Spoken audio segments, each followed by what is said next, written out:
হযরত ওমর মাঝে মাঝেই পাথরের দিকে তাকিয়ে একটা ছড়ি বা লাঠি নিয়ে বলতেন, পাথর, আমি শুধু দেখেছিলাম যে নবীজি তোমাকে চুমা দিয়েছে, এই কারণে তোমারে চুমা দেই। তুমি আমার ভালো করতে পারো না, মন্দও করতে পারো না। আমি যদি দেখতাম যে নবীজি তোমাকে চুমা দেয়নি, আমি জীবনে তোমারে চুমা দিতাম না, এবং কি এই কাবা ঘরের সাথে থাকতেও দিতাম না, লাঠি দিয়ে পিটিয়ে টুকরা টুকরা করে ফেলতাম। আপনি চিন্তা করেছেন কোন পাথরকে কথা বলছে খলিফা হযরত ওমর? আর আমরা লিটন দেওয়ান চিশতির পাথর নিয়ে পাগল হয়ে আছি। সুতরাং এই যে 50,000, 1 লাখ, 2 লাখ, 5 লাখ টাকা দিয়ে পাথর কিনে বিভিন্ন রোগ শোক থেকে মুক্ত হওয়ার জন্য যারা আন্দাজে ধারণায় আছেন, এগুলো সব বানোয়াট, ধোঁকাবাজি। পাথরের কোনো ক্ষমতা আছে? বলেন বলেন। আমার মনে হয়, যদিও এটা বলা ঠিক হচ্ছে কিনা জানি না, অনেকের গায়ে লাগতে পারে, এই যে তাবিজ ঝুলিয়ে রাখেন বিভিন্ন, অধিকাংশ আলেমের মতে তাবিজ ঝোলানো পর্যন্ত এটা শিরিকের পর্যায়। আমার মনে হয় এটা যাদের হাতে আছে, এই যে মাজায় আছে, বিভিন্ন জায়গায় টাঙিয়ে রেখেছেন, গলা সহ এখনই খুলে ফেলে দেন। কোরআনে 13 জায়গায় আল্লাহ এরকম আয়াত দিয়েছেন, আলাইসাল্লাহু বিকাফিন আবদা, আমি কি আমার বান্দার জন্য যথেষ্ট না যে ও তাবিজ নেওয়া লাগবে? অমা কন্যা আনিল খালকি গাফিলিন, আমি আমার কোন সৃষ্টি সম্পর্কে গাফেল না যে তোমার তাবিজ নিয়ে আমার কাছে আসা লাগবে। আকালা রব্বুকুম উদউনি আস্তাজিব লাকুম, আমাকে ডাকো, আমি আল্লাহ ডাকের সাড়া দিয়ে দেব। ওয়াইদা সালাকা ইবাদি আন্নি ফাইন্নি করিব, আমার সম্পর্কে জিজ্ঞাসা করলে বলবা আমি শাহরগের চাইতেও নিকটে। নাহানু আকরাবু ইলাইহি মিন হাবলিল ওয়ারিদ। ওরা কোরআনে আমি এরকম 13 জায়গায় একই আয়াত পেয়েছি। আল্লাহ পাক এবং বান্দার মাঝখানে কোনো দালাল, কোনো মাধ্যম, মিডিয়া কিচ্ছু লাগবে না।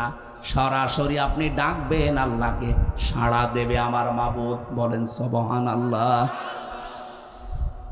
কুষ্টিয়াবাসী গায়েবের খবর একমাত্র কে জানে বলেন? আরো জোরে। অন্য কেউ জানে এ কথা বিশ্বাস আমরা করব আর না? কত মানুষ এখন বের হচ্ছে, আশার বাণী দিয়ে তাদেরকে ফোলাচ্ছে, হাওয়া দিয়ে, যে তোর কোনো চিন্তা নেই, তুই সামনে চলে এসেছিস। আপনি জানলেন কি করে? 1 ঘন্টা পরে কি হবে সে খবরও আপনার কাছে নেই, অথচ ফেব্রুয়ারির 12 তারিখে কি হবে ও বলে ফেলছে। 1 ঘন্টা পরে কি হবে বলতে পারে না, ফেব্রুয়ারির 12 তারিখে কি হবে ও অলরেডি চোখ বন্ধ করে সব বলে দিয়েছে। আর ওরা এই কথা শুনে আবেগে লাফাচ্ছে যে না, এত বড় বুজুর্গ যখন বলেছে হলেও হতে পারে। আল্লাহ কড়া ভাষায় দিয়েছেন, সাবধান। আপনি বলেন যে ওয়ালা আলামুল গায়বা, আমি গায়েবের কিচ্ছু জানি না। তাফসিরে ফি জিলালিল কোরআনে সাইয়্যিদ কুতুব রহমাতুল্লাহ আলাইহি লিখেছেন, ওয়ালা আলামুল গায়বা দিয়ে আল্লাহ রাব্বুল আলামিন নবীকে এই কথা বলতে বলেন যে আপনি বলেন আমি গায়েবের কিঞ্চিত জানি না। আল্লাহ যদি কিছু জানায় সেটা ভিন্ন কথা। 3 নম্বরে ওয়ালা আকুলু লাকুম ইন্নী মালাক, আমি এ কথা বলি না যে আমি ফেরেশতা। এই কথাগুলো নবীর শানে, যেহেতু এ মাস আসলে বিভিন্ন মানুষ আবেগে আন্দাজে চালিয়ে দিতে পারে, আরো বিভিন্ন জিনিস চালিয়ে দেয়। আল্লাহ পাক এগুলো আমাদেরকে জানিয়ে এই কথায় প্রমাণ করতে চেয়েছেন, নবী আপনি বলেন হ্যাঁ আমি তোমাদেরকে কি শোনাই তোমরা জানো, ইন আত্তাবিউ ইল্লা মা ইউহা ইলাইয়া, আমি শুধুমাত্র অনুসরণ করি যতটুকু আল্লাহ আমাকে ওহী করে জানায় অতটুকু। বল হাল ইস্তাবিল আমা ওয়াল বাসীর, বলেন যারা চক্ষুষ্মান এবং যারা অন্ধ, যারা ভালো এবং মন্দ পথে আছে, তারা কি দুইজনের সমান? আফালা তাতাফাক্কারুন, এরপরেও কি তোমরা চিন্তা ভাবনা করবা না? এতটুকু বাংলা অর্থ ছিল। এবার আসেন তো, যেহেতু সিরাতের মাস আরম্ভ হয়েছে, নবীজির জন্মের মাসাংশে আমরা সিরাত মাহফিল দিয়ে থাকি, মিলাদ মাহফিল দিয়ে থাকি। বাংলাদেশের কুষ্টিয়া, চুয়াডাঙ্গা, মেহেরপুর এই অঞ্চলের এই 22-23টা জেলা বাদ দিয়ে অন্যান্য জেলাগুলোতে যে আপনি যদি মিলাদের বিরুদ্ধে শক্ত কথা বলেন, স্টেজে আপনাকে অপমান করে ফেলবে। অথচ যেই কথাটা আমরা সঠিকভাবে তুলে নিয়ে আসতে চাই ওইটা আমাদের বলতে দেয় না। মিলাদ এবং সিরাত এই দুইটা শব্দ, আমি সেদিন ওই যে ভার্সিটির আগে কোন জায়গায় যেন একটা টাচ দিয়েছিলাম যে এই পৃথিবীর ময়দানে শ্রেষ্ঠ মানুষ যেহেতু মুহাম্মদুর রাসূলুল্লাহ, তার জন্ম বৃত্তান্ত নিয়েও যদি আপনি আলোচনা করেন, যেটা মিলাদ নামে আমরা মনে করি, মিলাদ মানে ওয়েলাদুন থেকে, এটার বাংলা অর্থ জন্ম বৃত্তান্ত। নবীজির জন্ম বৃত্তান্ত আপনি আলোচনা করেন, মিলাদ অনুষ্ঠান করি, অসুবিধা নেই, কিন্তু ওখান থেকে যে শিক্ষা দিতে চাই ওইটা আপনাকে নেওয়া লাগবে। মিলাদ যারা মানুষকে দিয়ে দেন, আমাদেরকে ডাক দিয়ে হুজুর মিলাদ পড়ে দেন, আমি মিলাদের যতগুলো শিক্ষা পেয়েছি তার অন্যতম শিক্ষা এইটা। একটু ভালো করে শুনবেন, এটা যদি মানতে পারেন আপনি মিলাদ দেন, আমি আপনার মিলাদ পড়াবো কালকে। যদি মানতে না পারেন আপনার মিলাদ দেওয়ার দরকার নেই, আপনার আরো গুনাহ হবে। এক নম্বরে এটা সিরাত ইবনে হিশামের ভেতর থেকে বলছি, বিশ্ব নবী পৃথিবীতে আসার পরে সর্বপ্রথম যেই মহিলার দুধ পান করেছিলেন ওনার নাম উম্মে আয়মান। দ্বিতীয় যে মহিলার দুধ আল্লাহর নবী তার আপন মা বাদ দিয়ে পান করেছিলেন, এ মহিলার নাম হযরতে হালিমাতুস সাদিয়া রাদিয়াল্লাহু তাআলা আনহা। সিরাত ইবনে হিশাম, এ মহিলা এসে যখন নবীকে কোলে তুলে নিয়েছে, ডান স্তন দিয়েছে, তিনি পান করলেন, বাম স্তন মুখে লাগিয়েছে, উনি মুখ বের করে নিলেন। হযরতে হালিমা বলেন, একবার, দুইবার, তিনবার তার মুখে আমি স্তন দিলাম, তিনবারই তিনি বের করে দিলেন। চোখের ইশারা দিয়ে আমাকে জানাতে চাই, মা হালিমা জোর করেন কেন? আমি জানি আপনার একটা সন্তান আছে, তার নাম আব্দুল্লাহ। আমি তো ডান স্তন আমার হক অধিকার ছিল, আমি পান করেছি। বাম স্তন আমার এটা অধিকার না, আমার হকও না, এটা আমার দুধ ভাই আব্দুল্লাহর অধিকার। ও মা হালিমা, ভালো করে বোঝেন, এ পৃথিবীতে আমি ভাইয়ের হক নষ্ট করার জন্য আসি নাই, এসেছি ভাইয়ের হক ফিরিয়ে দেওয়ার জন্যে। মিলাদের আমি প্রায় 27টা শিক্ষা বের করতে পেরেছি, তার ভেতরে এইটা একটা, যে নবী মায়ের কোলে বসে ভাইয়ের হক ফিরিয়ে দেয়, নষ্ট করে না, সেই নবীর উম্মতে রবিউল আউয়াল মাস আসলে মিলাদ দেয় একদিকে, আর একদিকে ভাইয়ের হক মারার জোম। এখানে ভাই বলতে শুধুমাত্র আপন ভাই, দুধ ভাই না। আল মুসলিম আখুল মুসলিম, মুসলমান মুসলমানের কি বলেন বলেন।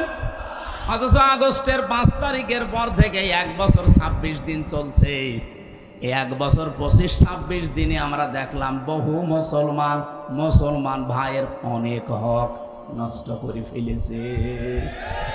বিশেষ করে খাজানগর কবরহাটে, একথা বলছেন এখানে কত মানুষ এই জায়গাতে দেখলাম, হাজার হাজার লক্ষ লক্ষ কোটি টাকা তারা অলরেডি শুধু চাঁদাবাজির মাধ্যমে,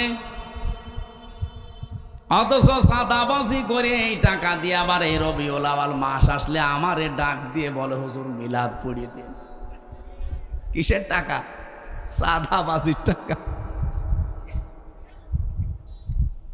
বিশ্বনবী মায়ের কোলে বসে ভাইয়ের হক নষ্ট করে না, আর আপনি এত বড় হয়ে গেছেন রবিউল আউয়াল মাসে মিলাদ দেবেন। কি দিয়ে মিলাদ দিচ্ছেন? একটা একটা করে যদি এখন নিচে নামা হয়, আমার মনে হয় আমি সবাই ধরা খেয়ে যাব। ও দরকার নেই, অন্তত এদিক ওদিকে 5 কেটে চলে যায়। এবার আমার প্রশ্ন, এই পৃথিবীতে বিশ্ব নবী আসার পর থেকে আজকের এই দিন পর্যন্ত বহু মানুষ নবীর শুধু মিলাদ, জন্ম এইটা মেনেছে, খুশি হয়েছে, বেজার হয়েছে, কিন্তু নবীর আদর্শ যেটা, সিরাত যেটা, তার জীবনী যেটা, শুধু জন্ম বৃত্তান্ত না, তার জীবনী। এই কথাগুলো যখনই তাদেরকে মানতে বলা হয়, এ মানুষগুলো শুধু মিলাদ মানতে রাজি, সিরাত মানতে রাজি না। আমি সেই প্রথম থেকে আরম্ভ করছি। নবীর আপন চাচা, আমি 11 জনের নাম পেয়েছি, তার ভেতরে 4 জনের বেশি আলোচনা হয় আমাদের। 2 জন চাচা মিলাদও মেনেছে, সিরাতও মেনেছে, এই 2 জনেই জান্নাতি। আর 2 জন চাচা শুধু জন্ম মিলাদ মেনেছে, সিরাত তারা মানে নাই, 2 জনেই জাহান্নামী। একজন আবু তালেব আর একজন আবু লাহাব, এ 2 জনই আপন চাচা। আপনি তাদের পুরা জীবনী পড়ে দেখেন।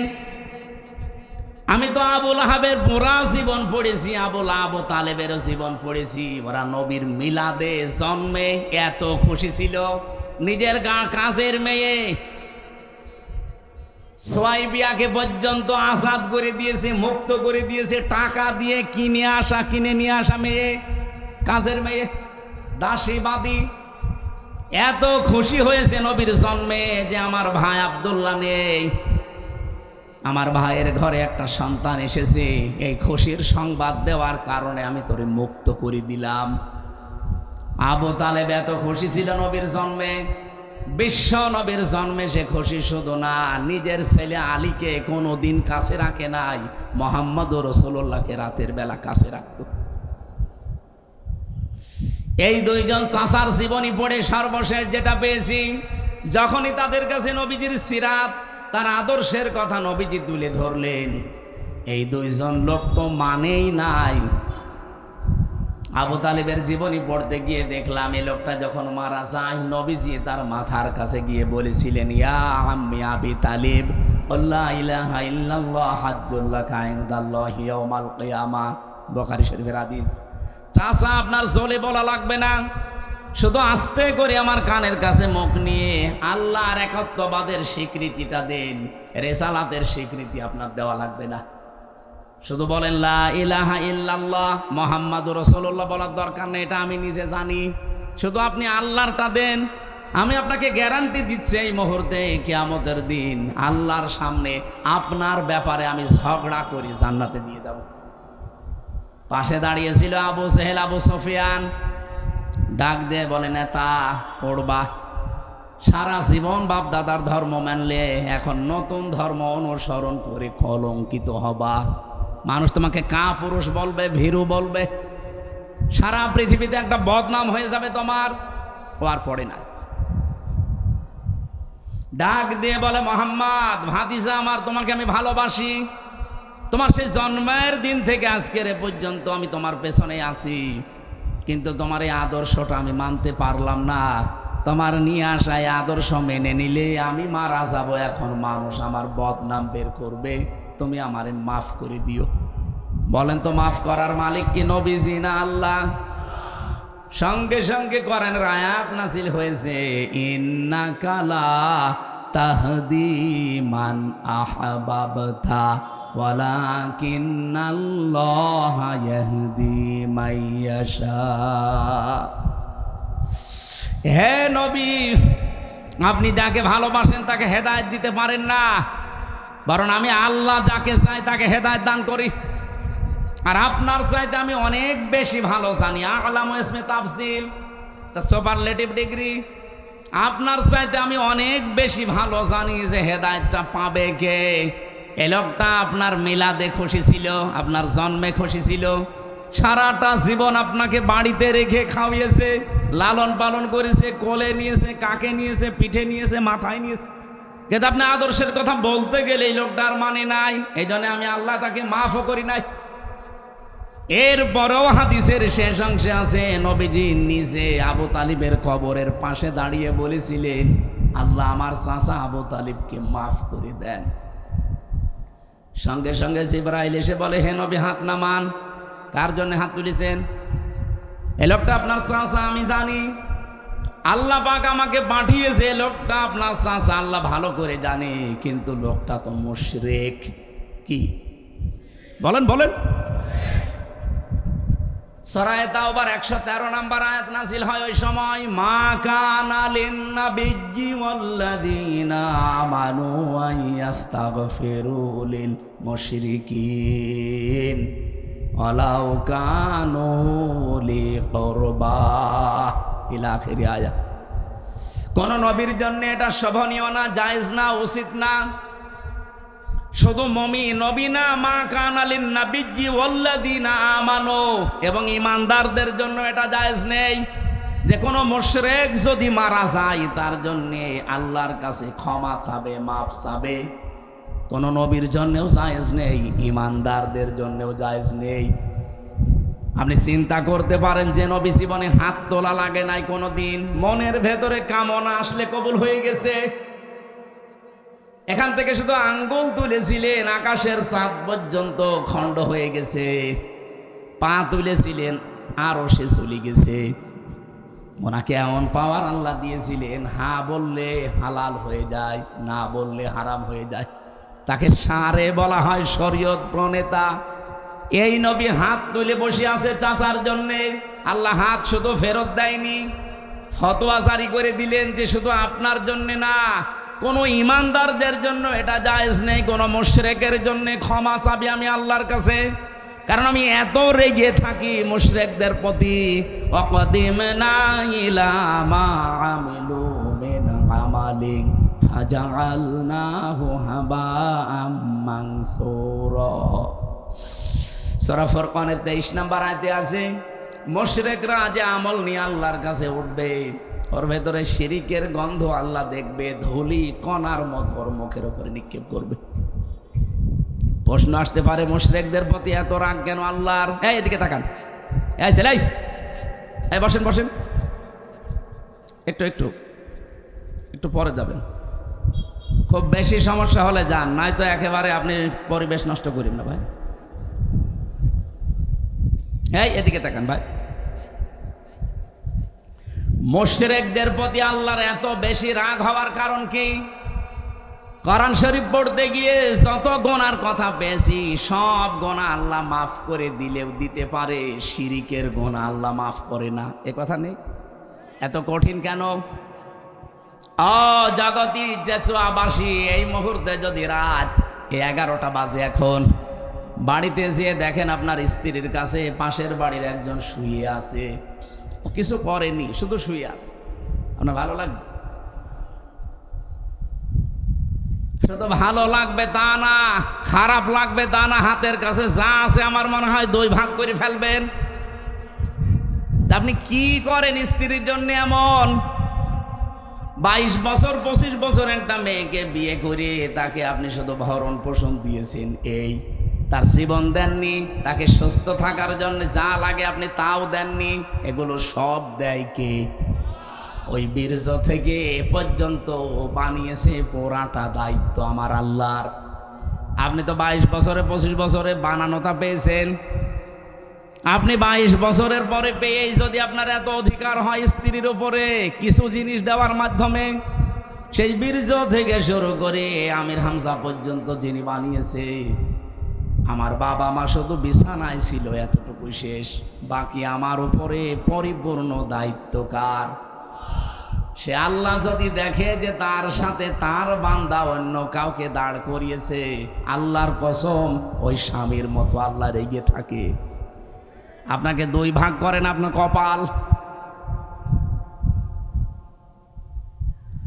এবার আসেন, শিরিক যত প্রকার হচ্ছে পৃথিবীতে, আল্লাহ এত রেগে থাকেন মুশরিকদের উপরে যে নবীকে বললেন দোয়া করা জায়েজ নেই, ওয়ালাউ কানু উলি কুরবা, যদিও নিকট আত্মীয় হয়। ঈমানদারদেরকেও আল্লাহ ঘোষণা দিয়েছেন আল্লাযীনা আমানু, ঈমানদারের জন্য জায়েজ নেই। অথচ আমরা বাংলাদেশে দেখি টাটকা মুশরিক মরে যায়। আরে মাওলানা তারেকুর রহমান, আমির হামজা এদেরকে নিয়ে 10টা গরু জবাই করে আমরা জান্নাতে দিয়ে দেই, মনে হচ্ছে কন্ট্রাক্টরই নিয়েছি। জান্নাতটা আমাদের বানানো নাকি? এগুলো সব ধোঁকাবাজি, প্রতারণা ছাড়া কিচ্ছু না। আপনি শিরিক থেকে আগে বাঁচেন। এবার বলেন আমি তো এরকম শিরিক করি না, কে বলেছে আপনাকে? আমরা পদে পদে শিরকে আছি। এর একটা দুইটা করে কয়েকটা প্রমাণ আমি পেয়েছি। এক নম্বরে আপনি বুঝবেন আপনি শিরিক করছেন প্রকাশ্যে অথবা গোপনে, ওই সময় কাবুর আলাল মুশরিকিনা মা তাদউহুম ইলাই। হে নবী, আপনি জমিনে দিন কায়েমের কথা বলছেন, মত পার্থক্য করতে আপনি নিষেধ করছেন এ বিষয়ে, কিন্তু আপনার এই ঘোষণা শোনার পরে সবচাইতে বেশি খারাপ লাগবে, কষ্ট লাগবে, মন খারাপ হবে তাদের যারা মুশরিক। সুতরাং বাংলাদেশে আমরা যারা দিন কায়েমের কথা বলি, আল্লাহর এই জমিন বানিয়েছেন তিনি, হুকুমও চলবে তার, এই কথা বললে রাজনীতির মনে করে বিভিন্ন রকমের দোষ আমাদের উপরে চাপিয়ে যারা আসতে চান না, আপনি বিশ্বাস করতে পারেন আপনার দ্বারা কোনো শিরিক হচ্ছে, আপনি অলরেডি মুশরিক হয়ে গেছেন। তাছাড়া তো আপনার কাছে খারাপ লাগার কথা না।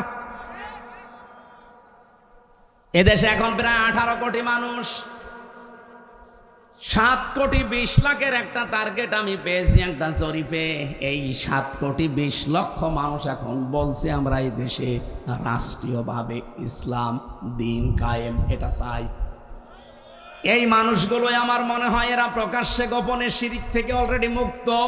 বাকি যারা আছেন, আপনার কাছে যদি দিন কায়েমের কথা বললে, আল্লাহর বিধানের কথাগুলো বললে আপনার মন খারাপ হয়, কষ্ট লাগে, আপনার রাগ হয়, বুঝবেন আপনি যে কোনো ভাবে শিরিকের সাথে জড়িত।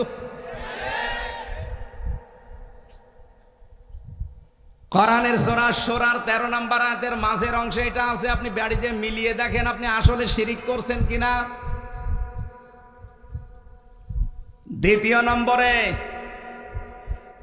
যারা শিরিক করেন প্রকাশ্য গোপনে, এই মানুষগুলো ভয় পায় না। এই পৃথিবীতে যেহেতু আল্লাহর বানানো জমিনটা হুকুমও চলবে তার ঘোষণা তিনি দিয়েছেন, আলা লাহুল খালকু ওয়াল আমরু, জমিন যার, বিধান চলবে তার। কথা বলেন না কেন? জমিন যেহেতু সবাই আমরা স্বীকার করি এই দেশে যে এ জমিন বানিয়েছে আল্লাহ, এমনকি আবু জেহেলও এটা বিশ্বাস করতো, এটা আমি বানালাম। ওয়ালা ইন সাআলতাহুম মান খালাকাস সামাওয়াতি ওয়াল আরদা লা ইয়াকুলুন্নাল্লাহ। হে নবী, আপনি আবু জেহেলকেও যদি জিজ্ঞাসা করেন যে আকাশ আর জমিন কে বানিয়েছে, ও গ্যারান্টি দিয়ে বলবে লা ইয়াকুলুন্নাল্লাহ, লামে তাকিদ নুনে সাকিলা, ও গ্যারান্টি দিয়ে বলবে আল্লাহ বানিয়েছে। তাহলে আবু জেহেল কি ইমানদার ছিল? বলেন বলেন। তাহলে আবু জেহেলের মতো ইমান আমাদের মনে করেন আছে, কিন্তু দ্বিতীয় নম্বরটা সমস্যা, ও নিজে আইন বানিয়ে আল্লাহর আইনের পাশাপাশি লাগিয়ে দিত। এই জমিনেও আমরা দেখছি আল্লাহ একজন আছে, আসমান জমিনের মালিক আল্লাহ, এ ঘোষণা দেয়, কিন্তু আল্লাহর পাঠানো আইনের পাশাপাশি নিজেরা আইন তৈরি করে ব্যক্তি, পরিবার, সমাজ, রাষ্ট্র চালাতে চায়। এইটাও এক প্রকার শিরিক। এক কথা বলেন। শয়তান আপনাকে জীবনেও কোনোদিন এসে বলবে না যে এই পাথরের মূর্তি এটার পূজা কর, জীবনেও বলবে না। শয়তান অত পাগল না, কারণ শয়তান জানে যে কথা যদি আমি এনামুল হককে বলি ও জীবনেও এই কাজ করবে না। কিন্তু শিরিক যেহেতু করানো লাগবে, এমন একটা বিষয় আপনাকে ঢুকিয়ে দেবে, আপনি ওই রকম পাথরের মূর্তি পূজা করার মতো শিরিক নিয়েই কিয়ামতে উঠবেন। আল্লাহ বানিয়েছে জমিন, আইন চলবে তার, সেখানে আল্লাহর বাইরে কোনো আইন যদি কেউ বানিয়ে পাশাপাশি চালাতে চায়, এটাও মূর্তি পূজার মতোই শিরিক। আর এই জমিনে এটা চলছে, চলছে না? সুতরাং এই দেশে যারা আল্লাহর আইন বাদ দিয়ে মানুষের তৈরি করা আইন কায়েম করতে চান, আপনিও আমার মনে হয় আবু জেহেলের মতো ইমানের দাবিদার। এর চাইতে স্পষ্ট বলার কায়দা আর নেই। এরপরও যদি কেউ না বোঝার ভান করে থাকেন, এদিকে আসেন। ঝড়ে কোদাল ছাড়া আপনার আর সম্ভব না। এবার আমার প্রশ্ন ছিল কি, দুইজন নবী, দুইজন চাচা শুধুমাত্র জন্ম মানত নবীজির, মিলাদ মানত, একটা আবু তালেব আর একটা আবু লাহাব। দুইজনেই জাহান্নামী, কারণ তারা নবীর আদর্শ মানে। সিস্টেম অপর পৃষ্ঠায় দেখুন আরো দুইজন চাচা, হযরতে আব্বাস, হযরত আমির হামজা রাদিয়াল্লাহু তাআলা আনহুমা। এই দুইজন চাচা শুধুমাত্র জন্ম মানে নাই, আমির হামজার পুরা জীবনী পড়েছি, নবীর জন্মে এমন বেশি খুশি হয়েছিল হযরতে আব্বাসও। কিন্তু নবীর সিরাত মানতে গিয়ে এই দুইজন অগ্রণী ভূমিকা পালন করেছে জীবনের সর্বোচ্চ দিয়ে। আল্লাহ এত বেশি খুশি হয়েছিলেন, তাদের নামে কোরআনের আয়াত নাযিল হয়েছে, রাদিয়াল্লাহু আনহুম ওয়া রাদু আন। আমি আল্লাহ যেমন তাদের উপরে রাজি হয়ে গেছি, তারাও আমার আল্লাহর উপরে রাজি। যালিকা লিমান খাশিয়া রাব্বা। জোরে বলেন সুবহানাল্লাহ। কুষ্টিয়াবাসী অনেক বেশি ভালোবাসি আপনাদেরকে, মন থেকে হৃদয় দিয়ে কথাগুলো বলছি।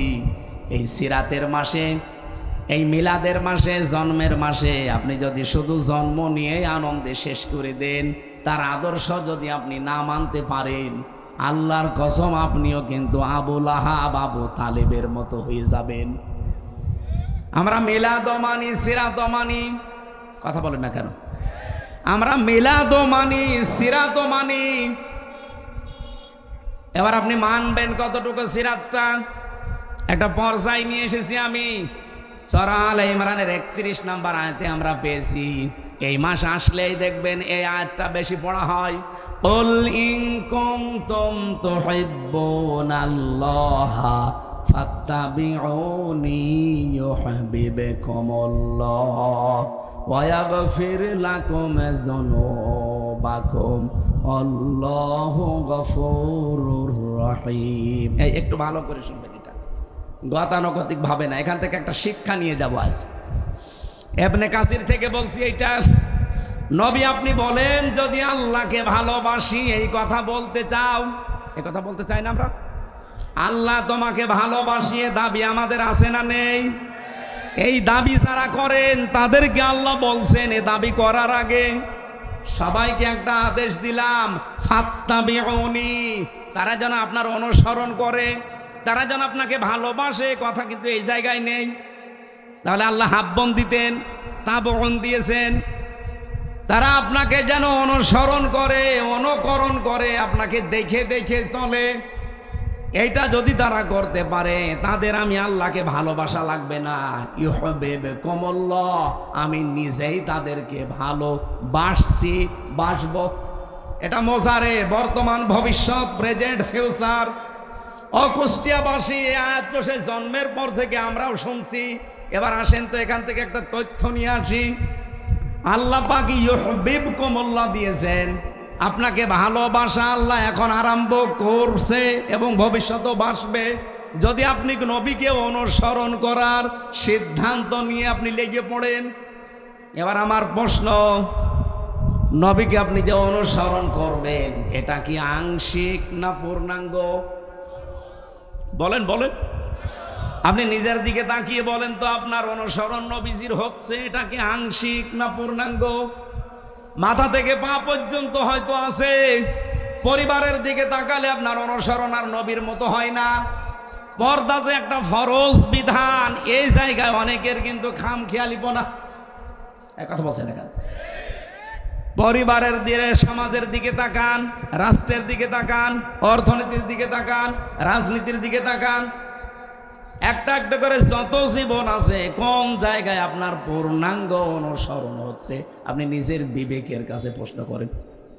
তাহলে আমার আল্লাহর প্রশ্ন ছিল, তোমরা যদি অনুসরণ করো নবীকে আংশিক, বলেন বলেন। বাস্তবে তো আমরা বহু দেখেছি যারা আংশিক অনুসরণ করেছে, তারা আল্লাহর এই ঘোষণা ছিল, ইউহিব্বুকুমুল্লাহ, নিজে আল্লাহ তাদের ভালোবাসবেন, ওয়া ইয়াগফির লাকুম যুনুবাকুম, আল্লাহ শুধু ভালোবেসে শেষ করে দেয় না, তাদের মাফ করে দেয়। কতটুকু? জাম্বন না জুনুব, বহু বছর। আপনার একটা গুনাহ আল্লাহ রাখবেন আর সব মাফ করে দেবে, যদি আপনি নবীকে অনুসরণ করার সিদ্ধান্ত নিতে পারেন, আংশিক না পূর্ণাঙ্গ। এ পৃথিবীতে বহু মানুষকে আমরা বললাম তারা আংশিক অনুসরণ করেছিল। আব্দুল্লাহ ইবনে উবাই, আপনি দেখবেন ওর পুরা জীবনী পড়ে আমি শুধু একটা ভুল পেয়েছি, বাকি কোনো জায়গায় আমার দৃষ্টিতে ভুল ধরা পড়ে নাই। একদিন মসজিদে নববীতে নবীজি বললেন, আল্লাহর কাছে দুইটা নাম প্রিয়, একটা আব্দুল্লাহ আর একটা আব্দুর রহমান।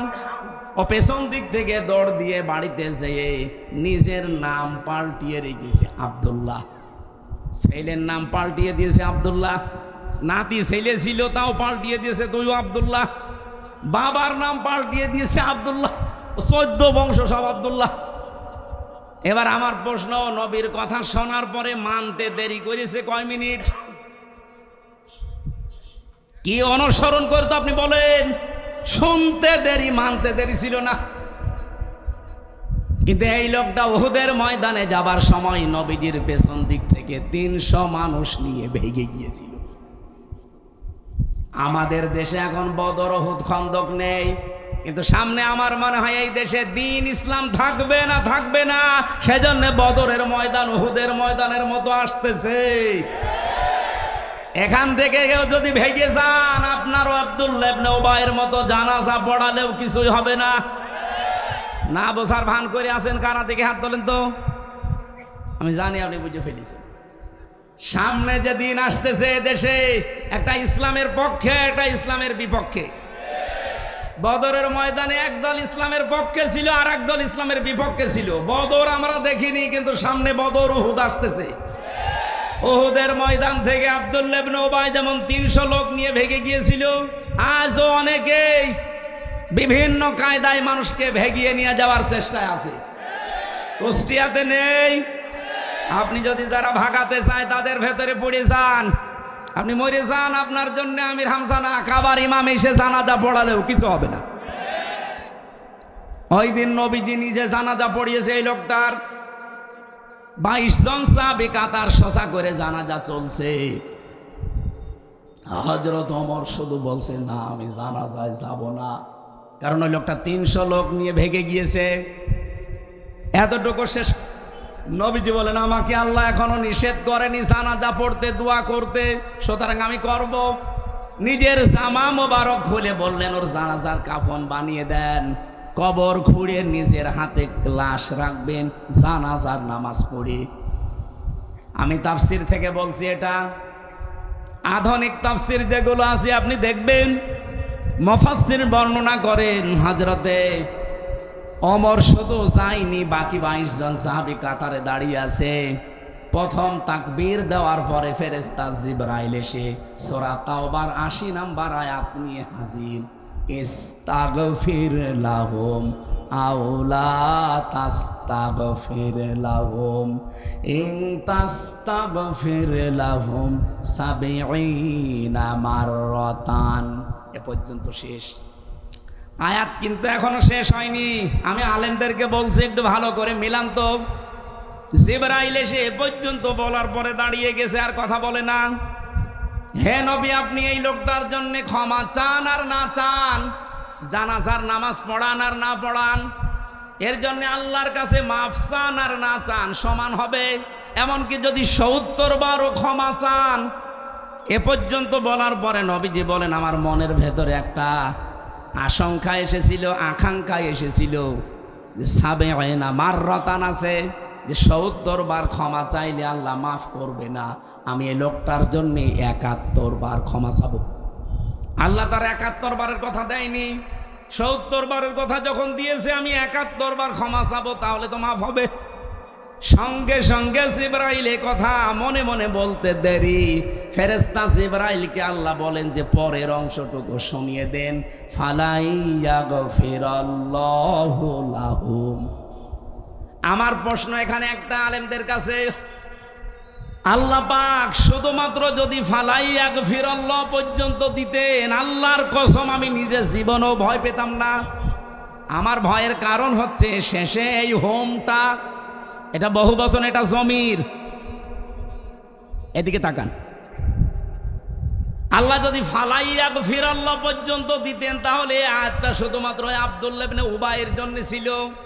কিন্তু যখনই হোম দিয়েছেন, তখন হামজা ওর ভেতরে আছে, এ তারিকুর রহমানও আছে।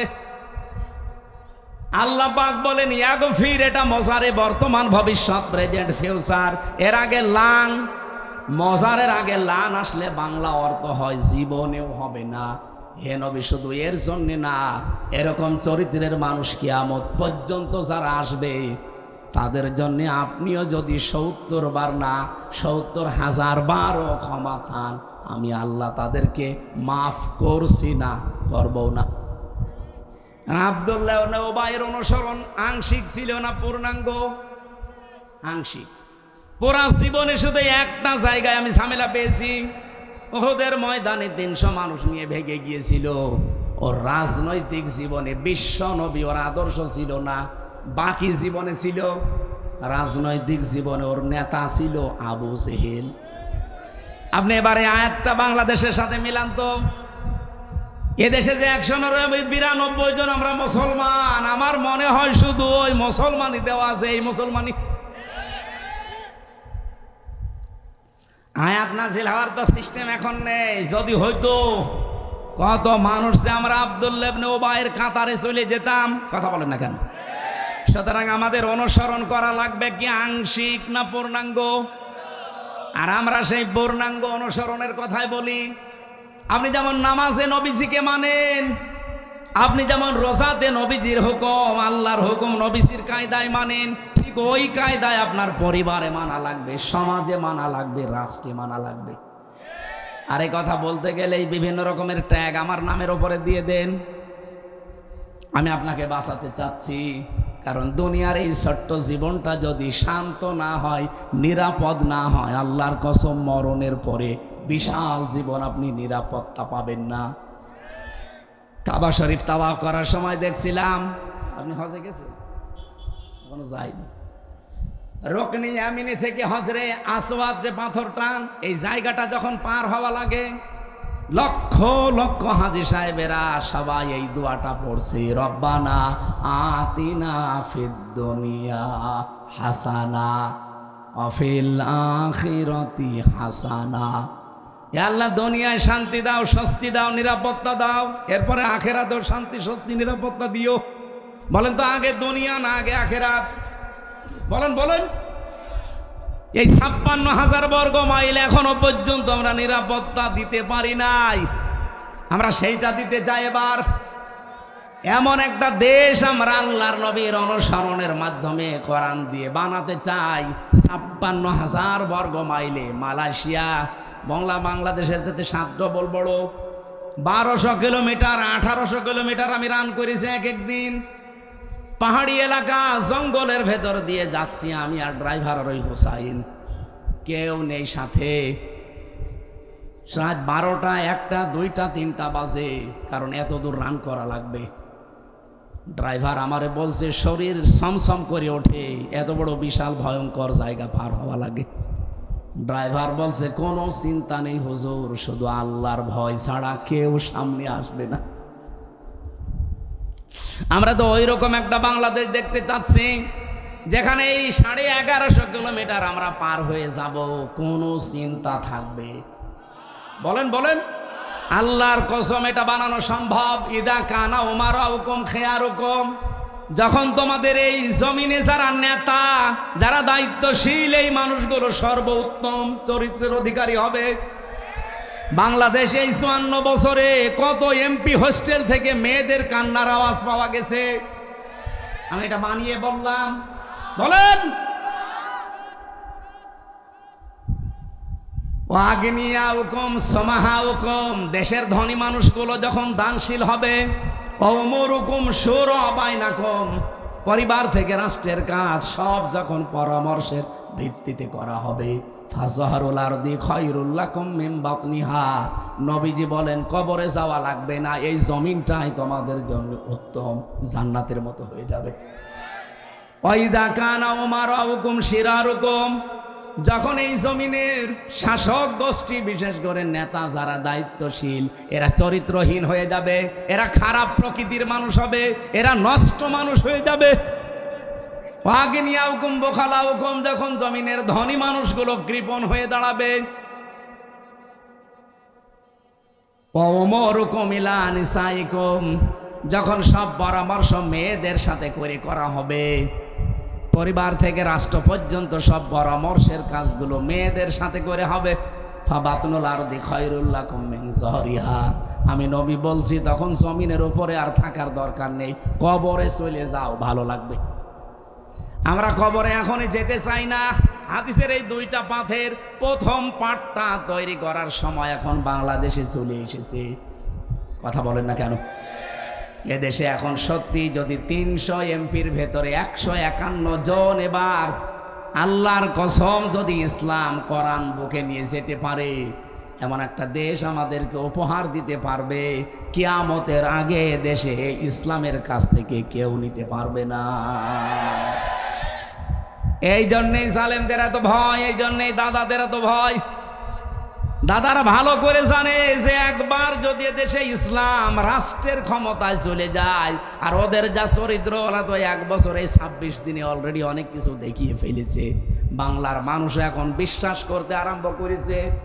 সুতরাং এরা যদি যেতে পারে, এদের যেমন কোনো চরিত্রের খারাপ কিছু পাওয়া যায়নি, যদিও আমাদের অধিকাংশ দোষ মিথ্যা দেওয়া হয়। বাংলাদেশে 54 বছরে ইসলামের ওপরে যত দোষ দিয়েছে ইসলাম পন্থীদের ওপরে, সবগুলোই মিথ্যা বানোয়াট। তার ভেতরে একটা রক কাটা, এটা মিথ্যা কথা, ডাহা মিথ্যা কথা। রক কাটে যারা, তাদের নামে বদনাম নেই। যারা রক কাটা দেখলে আরো ভয় করে, তাদের নামে বদনাম। 14 বংশ যাদের রাজাকার, তাদের নামে এ দোষ নেই। শুধু আত্মীয়তা করে আমি ফেসে গেছি। 37 জন রাজাকার বাংলাদেশ জামাত ইসলামীতে, তাও ওদের বানানো রিপোর্ট অনুযায়ী। তারপরে 11 জন মরে গেছে। এরপরে কয়েকজন অসুস্থ, তাদের আর নড়াচড়ার ক্ষমতা নেই। আর যারা এই স্লোগান তোলে এখন, তাদের 1040 জন অলরেডি তাদের তালিকায় আছে রাজাকারে। হাজর যদি এসে বলে সই যে তোর পেছনে বিশাল ফোঁটা, ওরে ছড়ানো দরকার নেই। আমার তো ফুটো একটা, আর ওর কত হাজার হাজার, ওর 1040টা ফুটো, আর আমার একটা নিয়মে দিয়ে আছে। সুতরাং এই বানোয়াট বিষয় সব ঢাকা পড়ে যাবে। আগামীতে একটু আসতে দেন সময়, যেহেতু আসতেছে। আমরা যদি কাজে লাগাতে না পারি, এই তো 54 বছর চলছে, 154 বছরও আপনি আর মুখ দেখাতে পারবেন না।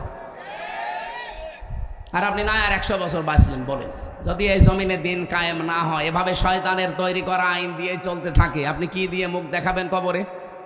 কারণ কবরে যতগুলো প্রশ্ন, নামাজের প্রশ্ন নেই, রোজার প্রশ্ন নেই, জাকাতের প্রশ্ন নেই, সবগুলো প্রশ্ন আপনি দেখেন এই জমিনের উপরে এই বিষয়গুলো নিয়ে তৈরি করা। মার রব্বুকা, তোমার রব কে ছিল? রবের 19টা অর্থ হয়। সামারাইজ করে যদি 5টা বলতে হয়, তার প্রথম অর্থ রব মানে লালন পালনকারী, রব মানে সৃষ্টিকর্তা, রব মানে আইনদাতা। আপনি যদি কবরে বলেও ফেলেন যে আমার রব আল্লাহ, ফেরেশতা কিন্তু এক চড়ে দাঁত মুখ যা আছে সব করে ফেলে, বলবে রব আল্লাহ মানে। রবের যে অর্থ মানে রব মানে আইনদাতা। একটা আইন চলতো, কি বলবেন আপনি? কিছুই বলতে পারবেন না। 2 নম্বরে যে লোকটাকে দেখানো হবে যে মান হাজার রজুল, এই লোকটা কে ছিল?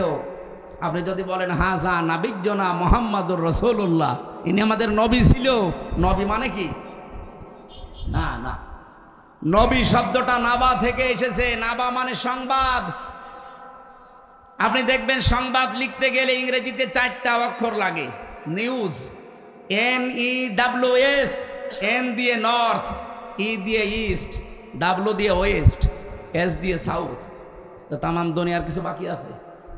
তামাম পৃথিবীর সব খবরাখবর দিয়ে আল্লাহ পাক নবীদেরকে পাঠিয়েছিলেন। এই জন্য যাকে দেখানো হবে, আপনাকে এই সম্পর্কে ধারণা থাকা লাগবে। আপনি কুষ্টিয়ার খবরই রাখেন না, দেশ তো বাদই দিলাম। আপনাকে খবর রাখা লাগবে। নবী মানে সংবাদ। 3 নম্বরে যেটা বলা হয়, মা দিনুকা, তোমার ধর্ম কি, না তোমার জীবন ব্যবস্থা কি। জীবন ব্যবস্থা মানে আপনি যে টয়লেটে যান, এটাও জীবন ব্যবস্থার ভেতরে নেই। বাম পা দিয়ে প্রবেশ করবেন, ডান পা দিয়ে বের হবেন, মাঝখানে 2টা দোয়া পড়বেন, 8-10 মিনিট সময় কাটাবেন। যা সময় কাটিয়েছেন প্রত্যেকটা সময় আপনার ইবাদত। কুষ্টিয়াবাসী টয়লেটের মতো নিকৃষ্ট কাজ 8-10 মিনিট শুধু রসুলের তরিকায় দিন মেনে করলে যদি সওয়াব হয়, তো বাকি জীবনের এখনো 23 ঘন্টা 50 মিনিট, এই সময়টা আপনি দিনের উপরে চললে ইবাদত হবে না মানে কি? অনেকে বলে দুনিয়ার কাজ বলে কিচ্ছু নেই, সব আখিরাতের কাজ। সুতরাং আমরা ইসলামকে ওই জায়গায় নিতে যা করব সব আমার আখিরাতের কাজ। আমরা নবীর জীবন থেকে শিক্ষাগুলো নিয়ে পূর্ণাঙ্গ অনুসরণ করতে চাই রবিউল আউয়াল মাসে, নাকি আব্দুল্লাহ ইবনে উবাইয়ের মতো আংশিক? বলেন। কোরআন হাদিস পড়ে আমি যতটুকু পেয়েছি, 3টা রহমত আল্লাহর পক্ষ থেকে সবচাইতে বড় বড় এই পৃথিবীতে এসেছে। 1 নম্বরে কোরআনে কারিম, 2 নম্বরে নবী মুহাম্মদুর রাসূলুল্লাহ, 3 নম্বরে আমাদের মার বাবা। তার ভেতরে আমরা কোরআনে কারিম শোনার জন্য এসেছি। 1500 বছর চলছে।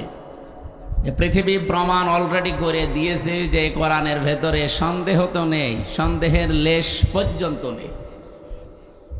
K1 সুপার কম্পিউটার, আপনারা যারা শিক্ষিত মানুষ, যারা নাড়াচাড়া করেন এগুলো জানেন। আমেরিকার নিউ ইয়র্ক সিটিতে একবার 4500 ধর্মীয় গ্রন্থ এক জায়গায় করেছিল। একটা করে কম্পিউটারের ভেতরে দেয় পৃষ্ঠাগুলো, ভেতর থেকে লেখা আসে যে এগুলো সঠিক কিনা। আমি আজকে আসার সময় এই তথ্যটা পেলাম। ভালো করে একটু খেয়াল করে দেখেন তো, যা শুনতে আসলেন কত অথেন্টিক এই কিতাবটা। ওখানে প্রত্যেকটি ধর্মীয় গ্রন্থের ব্যাপারে কথা এসেছে যে এর ভেতরে এই জায়গায় সমস্যা আছে, পৃষ্ঠা নাম ধরে কোরআনে কারিম 1টা 2টা 3টা করে 6666 বলেন আর 6236 বলেন। এই আয়াতগুলো যখন একটা করে দিয়েছে, সর্বশেষ লেখা উঠেছে যে এর ভেতরে কোনো ভুল নেই এবং এই রকম কিতাব পৃথিবীতে মানানো সম্ভব। এখন যারা এতদিন পর্যন্ত পৃথিবীতে শুনেছে যে কোরআনের মতো কোরআন নাকি বানানো সম্ভব না, তারা কিন্তু এবার আশা জেগেছে। না, এতদিন শুনলাম কি মুসলমানদের কাছে, আর এখন দেখছি কি এটা তো বানানো সম্ভব, কিন্তু সময় লাগবে কতদিন? 63,000 অক্টিলিয়ন বছর লাগবে। আপনি বোঝেন এই শব্দ কি বললাম? আমরা যারা এখানে গণিত অঙ্ক যাই বলেন, এ বিষয়ে যে সমস্ত মানুষ লেখাপড়া করে, হিসাব নিকাশে জিজ্ঞাসা করেন যে অক্টিলিয়ন কাকে বলে। প্রথমে হয় এ বিষয়টা আমরা দেখেছি একক হয়, এরপরে দশক হয়, এরপরে শতক, সহস্র, অযুত, লক্ষ, নিযুত, কোটি, million, billion, trillion, zillion, pillion, এরপরে অক্টিলিয়ন। আপনি হিসাব করে দেখেন তো, এত বছর যদি আপনি বাঁচেন, পুরাটা জীবন এর পেছনে দেওয়া লাগবে, তারপরে এরকম একটা কিতাব আপনি বানাতে পারবেন। এখন যদি মনে করেন না, পুরাটা জীবন আমি দিলাম, এরপরে আমার ছেলে দেবে, এরপরে আমার নাতি ছেলে দেবে, এইভাবে না, হবে না। কম্পিউটারে এটাই লেখা এসেছে যে আপনার জীবনে এরকম হায়াত পাওয়া লাগবে এবং পুরাটা জীবন যদি এর পেছনে ব্যয় করতে পারেন, আপনি বানাতে পারবেন। আদম নবী থেকে শুরু করে আজকের দিন পর্যন্ত 63,000 অক্টিলিয়ন বছর কারো জীবনের হায়াত আছে। কিয়ামত পর্যন্ত কেউ পাবে এরকম হায়াত? দিন যত যাচ্ছে হায়াত আরো কমতেছে। আগে আদম নবী বেঁচে ছিল 1000 বছর, তার সন্তানেরা বেঁচে ছিল এরকম 700 বছর, 500 বছর, আর আমরা মাত্র 60-70 বছর। তারপরও এখন গ্যারান্টি নেই। গ্যারান্টি আছে আমাদের? তো এই জন্যে এটা আর সম্ভব না। যা শুনতে এসেছেন এমন একটা কিতাব, বিশ্ব নবীকে আল্লাহ সতর্কবাণী দিয়েছেন, মানে কত বড় অথেন্টিক সেই কথা বোঝাতে আমি বলছি। সূরা হাক্কাত 44 নম্বর আয়াত। রব্বুল আলামিন বলেন, ওয়ালাউ তাকাওয়ালা আলাইনা বা'দাল আকাবিল লা আখাযনা মিনহু বিল ইয়ামিন সুম্মা লাকাতা'না মিনহুল ওয়াতিন। এ পর্যন্ত একটু ভালো করে শুনেন, গতানুগতিক কথা আমি বলি না। আল্লাহ পাক বলেন, হে নবী, আমি কোরআনে যা দিয়েছি, আমার এই কথা বাদ দিয়ে কোনো নতুন কথা যদি আপনি কোরআনের ভেতরে নিজের কথা আমার নামে চালিয়ে দিতেন যে এইটা আল্লাহ জানিয়েছে, কি করতাম জানেন? লা আখাযনা মিনহু বিল ইয়ামিন, আপনার ডান হাত চেপে ধরতাম, কণ্ঠনালী কেটে ফেলে দিতাম। ঠিক আছে? ঠিক নেই। আমরা প্রচলিত যে এইগুলো পড়ি বাংলায়, এগুলো ঠিক আছে। এনারা আমাদের যা পড়ায় এ পর্যন্ত ঠিক আছে। কিন্তু আপনি শব্দের দিকে খেয়াল করে দেখেন তো বাংলার সাথে এই আরবিগুলো মিলছে কিনা। আল্লাহ তাআলা বললেন লা আখজ না, এখানে ফাইল কর্তা সরাসরি আল্লাহ নিজে। আমি নিজে ধরতাম। মেনুহু বিল ইয়ামিন, বি মানে দ্বারা, দিয়ে, কর্তৃক, যাই বলে। ইয়ামিন মানে ডান হাত। আমি আমার ডান হাত দিয়ে আমার নবীকে চেপে ধরতাম। নবীর ডান হাত ধরতাম, তার কণ্ঠনালী কেটে ফেলে দিতাম, এ কথা এখানে নেই। অথচ যত আপনি বাংলা অনুবাদ দেখবেন এই কথা লেখা আছে। কথাটা শুনতে যদিও মনে হচ্ছে একরকম, এই আকাশ পাতাল অর্থ পাল্টিয়ে গেছে। আপনি মনে করেন আমি এনামুল সাহেবের ডান হাত চেপে ধরলাম আর ওনার গলা কেটে ফেলে দিলাম, এটা একটা বাংলা অর্থ। আর একটা অর্থ কি, আল্লাহ তাআলা এখানে যেটা জানাতে চেয়েছেন, এত শক্ত কথা এটা কোরআনের ব্যাপারে।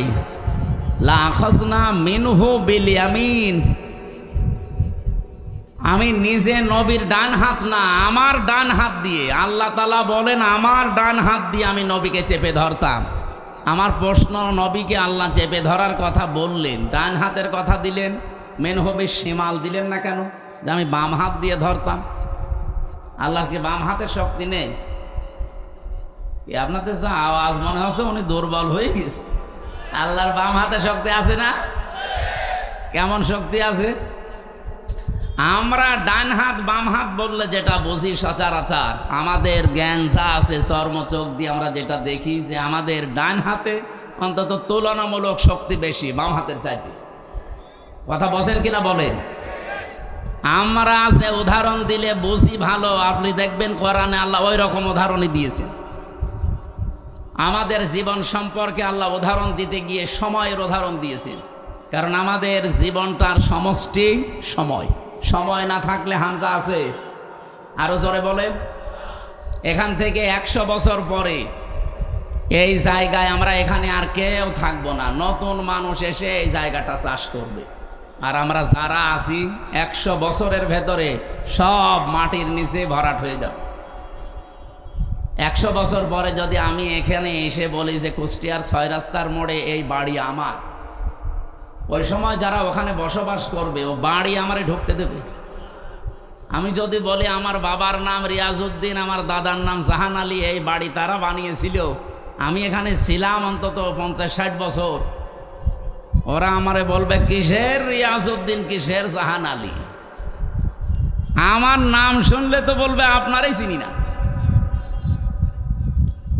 এজন্য আমার জীবনের সবচাইতে গুরুত্বপূর্ণ যে সম্পদ, তার নাম কি বলেন তো? আরো জোরে বলেন। কোরআনে দেখবেন জীবন সংক্রান্ত যত বিষয় আছে, সময়ের সমষ্টি, এরকম কিছু উদাহরণ আল্লাহ সেট করেছেন। আল্লাহ রাব্বুল আলামিন বলেন ওয়ালা আসরি, সময়ের কসম। কিসের কসম দিলেন? কারণ আমরা বুঝি ভালো যে সময় থাকলে হামজা আছে, সময় নেই হামজা নেই। আমরা যেহেতু সচরাচর দেখি এই পৃথিবীতে আমাদের ডান হাতে শক্তি বেশি, বাম হাতে শক্তি একটু তুলনামূলক কম। আমরা যেটা দিয়ে বুঝবো ভালো, আল্লাহ সেই উদাহরণ দিয়েছেন। মিনহু বিশিমালও দিতে পারতেন, তাও অর্থ পারফেক্ট হইতো। তারপরও আল্লাহ মিনহু বিল ইয়ামিন দিয়ে এত শক্ত ভাষায় জানালেন যে আমি আমার নিজের ডান হাত দিয়ে আমার নবীকে চেপে ধরতাম। আর আমরা যেহেতু ডান হাত দিয়ে কোনো কিছু ধরলে শক্ত করেই ধরি নাকি? আল্লাহ এইটাই বোঝাতে চেয়েছেন যে কোরআন কত অথেন্টিক।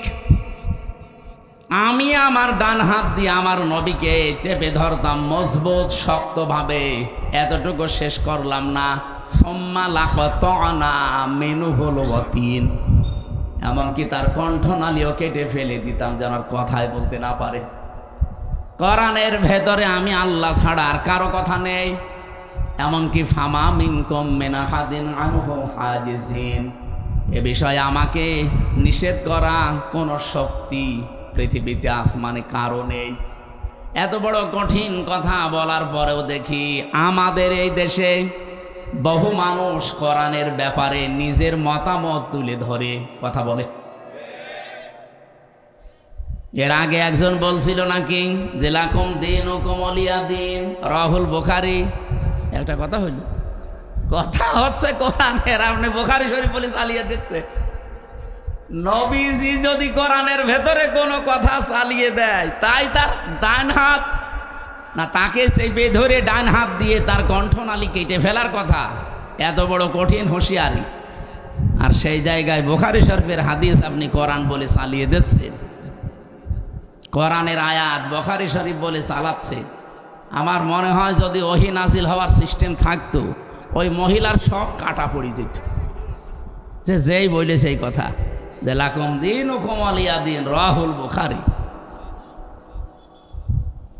আমরা কোরআনের ব্যাপারে যে কথাগুলো এখন থেকে তাহলে শুনব, কোনো সন্দেহ নেই এর ভেতরে একটা শব্দ আজ পর্যন্ত ওলট পালট হয়নি, কিয়ামত পর্যন্ত হবেও না। এইরকম একটা কিতাব শোনার জন্য আমরা বসে আছি, যে কিতাবের একটা অক্ষর শুনলে পড়লে 10টা নেকি হয়। কয়টা? আরো জোরে বলেন। ইন্নাল্লাযী লাইসা ফি জাওফিহি শাইউম মিনাল কোরআনি কাল বাইতিল খরিব। যে মানুষের অন্তরের ভেতরে কোরআন নেই, কোরআনের আলো নেই, জ্ঞান নেই, ওটা মানুষের অন্তরই না, ওটা উজাড় গৃহ, শয়তানের ঘর। আপনি চিন্তা করতে পারেন নবীজিও কত শক্ত কথা বললেন। আজ 54 বছরে যারা বাংলাদেশে দায়িত্ব পালন করেছে, আপনি দেখেন অধিকাংশগুলোর ভেতরে কোরআনের আলো, জ্ঞান, নূর ছিল না। এই জন্য আমাদের কপাল ওইভাবে উঠতে পারেনি। মা আনজালনা আলাইকাল কোরআন লিতাশকা।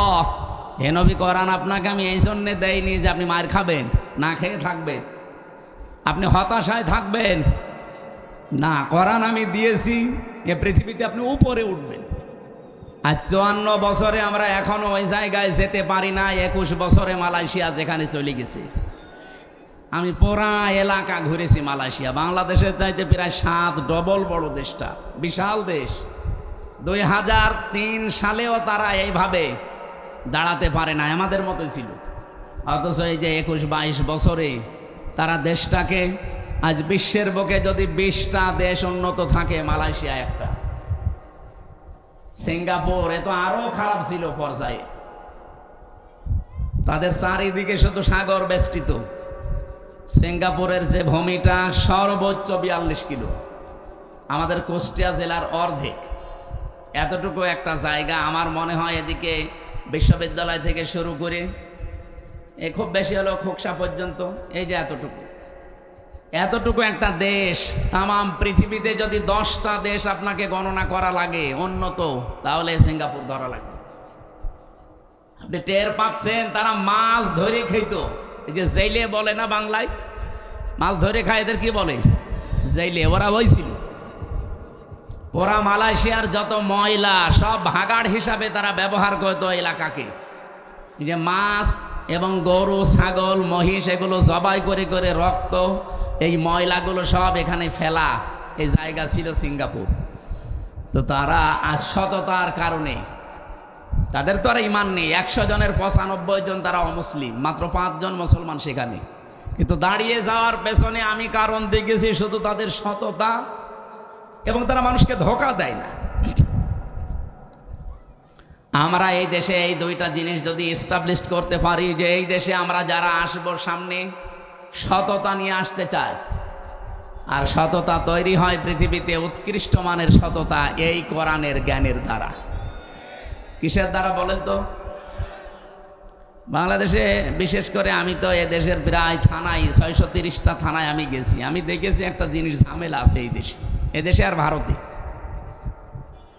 আমরা এই রবিউল আউয়াল মাস আসলে নবীর মহব্বতে এমন অবস্থা তৈরি হয়ে যায় আমাদের, বিশেষ করে চট্টগ্রাম আর সিলেটের মানুষের।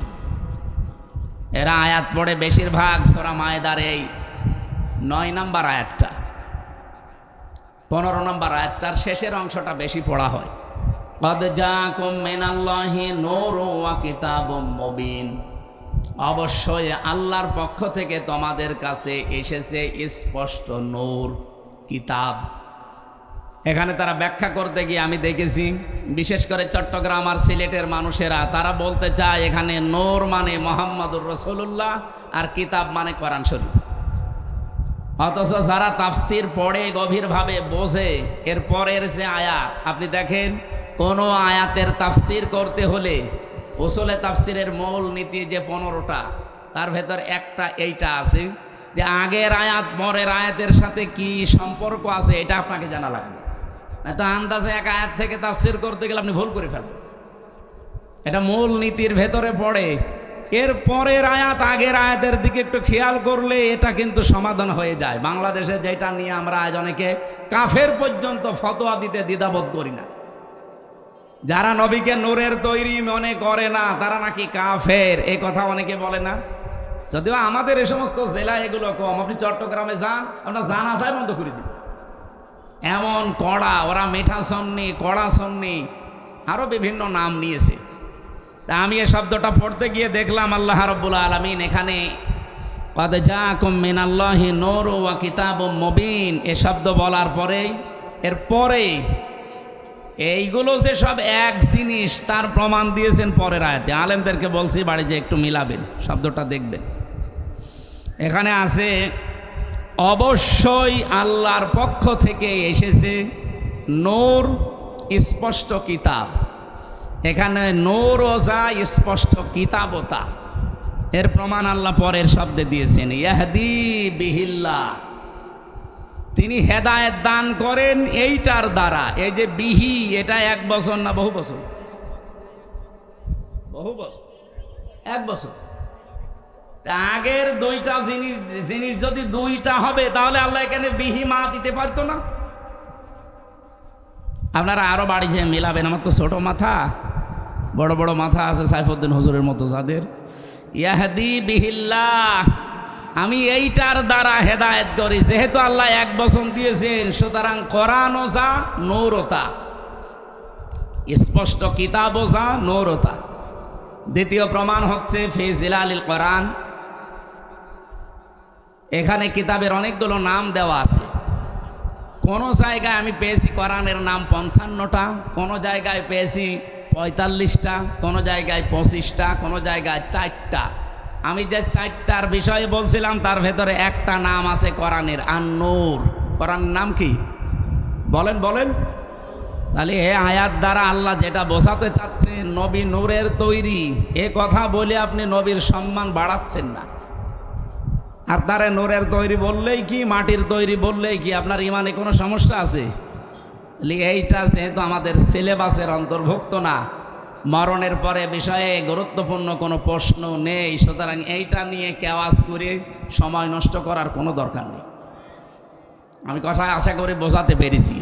সুতরাং এমন কোরআন আমরা শুনতে এসেছি, এর ভেতরে কোনো ভেজাল নেই। সুতরাং যে আল্লাহ আমাদেরকে আজকে নিয়ে আসলেন এখানে, আমরা খুশি। কারণ এক একটি অক্ষর শুনলে বুঝলে আপনার ইমানের মান এবং এখলাস অনুযায়ী কমপক্ষে তো 10টা নেকি পাবেনই, সর্বোচ্চ 700 পর্যন্ত নেকি পাবেন ইনশাআল্লাহ। আল্লাহ আমাদেরকে সর্বোত্তমটা যেন আমাদের ইমান অনুযায়ী দান করেন, বলেন আমি। দরুদ আর সালাম পাঠ করার মাধ্যমে আমরা তেলাওয়াতকৃত আয়াতে যাচ্ছি। আমরা পড়েছি সূরা আনআম 50 নম্বর আয়াতের শেষের অংশটুকু। আমরা যে সমস্ত বিষয়গুলো নিয়ে রবিউল আউয়াল আসলে মাতামাতি করে ফেলি, নবীকে এমন এমন জিনিস দিয়ে দেই, আল্লাহ রাব্বুল আলামিন ওই বিষয়টা ক্লিয়ার করছেন আয়াতে। হে নবী, আপনি আপনার উম্মতদেরকে বলেন, কুল্লা আকুলু লাকুম ইনদি খাযাইনুল্লাহ ওয়ালা আ'লামুল গায়বা ওয়ালা আকুলু লাকুম ইন্নী মালাক। আপনি মানুষকে বলেন, আমি কিন্তু এ কথা বলি না যে আমার কাছে আল্লাহর ধনভাণ্ডার আছে। নবীজির কাছে যদি আল্লাহর ধনভাণ্ডার না থাকে, এ পৃথিবীতে আর কোন আল্লাহর ওলি আছে তার দরবারে ধনভাণ্ডার থাকতে পারে? আজকে আমি দিনের বেলা রাজবাড়ি ছিলাম, গলন্দ ঘাটের পাশে, ওর পাশেই তো আল্লাহর ওলির দরবার। ধনভাণ্ডার নিয়ে বসে আছে খাজা, কেউ ফেরে না খালি হাতে। নবীজিকে আল্লাহ পরিষ্কার ভাষায় জানিয়েছে, নবী আপনি বলেন আমার কাছে আল্লাহর ধন ভাণ্ডার আছে, আমি এ কথা বলি না। বলেন তো আল্লাহর পরে যার স্থান তার কাছে যদি এটা না থাকে, কোন মহামানবের কাছে থাকতে পারে? সুতরাং এটা যে পুরাটা বানোয়াট, মিথ্যা, ধোঁকাবাজি, প্রতারণা, এটা আপনাকে বিশ্বাস করা লাগবে। আমি নিচে নামতে পারলাম না আপনাদের কারণে। 2 নম্বরে ওয়ালা আ'লামুল গায়বা, আমি এ কথা বলি না যে আমি গায়েব জানি। গায়েব জানা এ বিষয়টা শুধুমাত্র এখতিয়ার কার? আল্লাহ যতটুকু জানিয়েছে অতটুকু ছাড়া অদৃশ্যের খবর কেউ জানে না। কত ভণ্ড আজকে বাংলাদেশে, বিশেষ করে সাংস্কৃতিক রাজধানী কুষ্টিয়ায়ও আছে। ওরা কত কিছু দেখে বলে দেয় যে এই আছে। কুষ্টিয়ার স্টেশনে যান, কোর্ট স্টেশনে আল্লাহর ওলি বসে আছে, হাত দেখেই বলে ফেলে যে আপনার 3 বউ হবে। আমি বিশ্ববিদ্যালয়ে প্রথমে যখন এসেছিলাম, ওই সময় তো কুষ্টিয়ায় আমি নতুন, আমি ছোটবেলা থেকে চুয়াডাঙ্গা, বরিশাল এই সমস্ত জেলায়। 10 সালে আমার কুষ্টিয়ায় প্রবেশ করা। ওই সময় একজন স্টেশনে বসতো, হাত দেখে মানুষের ভাগ্য বলে দিত। আমি ওই সময় একবার দেখিয়েছিলাম, আমি তো ছাত্র। আমার এই যে মাঝখানে 3টা দাগ দেখে বলছে আপনার 3 বউ হবে। এই যে ইনার নাতি আমার ঘরে। যাক, ওই সময় তারও 1 বছর পরে আমার বিয়ে হয়েছে। সেই একটাই তো আছে, আমার তো এখনো এই ভাগ্যের রেখার সাথে মেলে না। মেলবে কিনা আমি জানি না, মেলার দরকার নেই। সুতরাং এই হাত দেখে যারা উল্টাপাল্টা কথা এগুলো বলে, ওদের ভাগ্যের পরিবর্তন ওরা করে নিতে পারে না। বিশ্বাস করেন এগুলো সব ধোঁকা। এই যে পাথর দিয়ে যারা ব্যবসা করে, লিটন দেওয়ান চিশতি ঢাকার পান্ত পথে প্রায় 5 লাখ টাকা ভাড়া ওই ঘরটা, আর ও পাথরের ব্যবসা করে ওই দোকান ভাড়া দেয়, রাজার হালে চলে। এত দলিল দেওয়ার পরেও দেশের মানুষ এখনো পর্যন্ত সচেতন হয় না। আমি এই যে 8-9 দিন আগে এসেছি কাবা শরীফ থেকে। কাবায় যে পাথরটা, এটা জান্নাতের পাথর, কিন্তু এ পাথরের কোনো ক্ষমতা নেই। যারা বলে যে এখানে চোমা দিলে গোনা সব শুষে নেয়, আমি অথেন্টিক হাদিস পাইনি। যারা পেয়েছেন একটু দেখাবেন তো। না পেয়েছেন আপনি? গোনা শুষে নেয় এরকম কথা তো আমি পেলাম না। কোথায় পেয়েছে আল্লাহ জানে।